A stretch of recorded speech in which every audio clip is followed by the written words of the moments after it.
voel mens moet hier kom sit as jy belangrike besluite oor die lewe wil maak.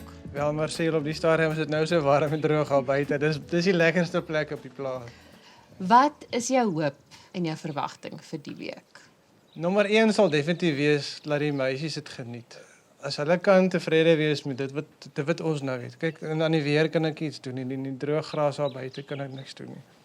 So as hulle aanvaar dat op die slegste tyd in boerdery dat hulle graag hier sal wil wees, ek dink dit is 'n goeie toets.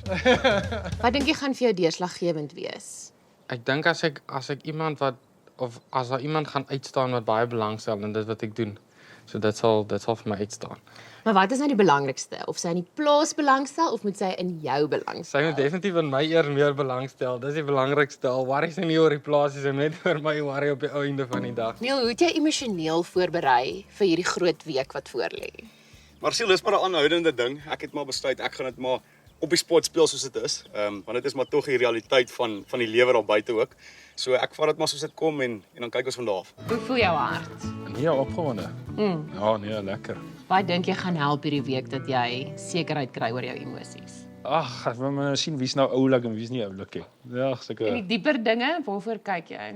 Ja, moet jy luister. So nee, ek sal 'n bietjie moet luister ook hierdie week. Hoe het jy voorberei vir die week wat kom?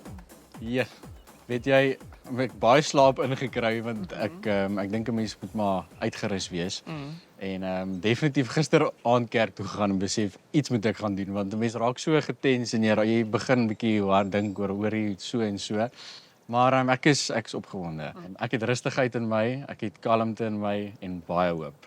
Ja. Baie bly. Ek is baie excited.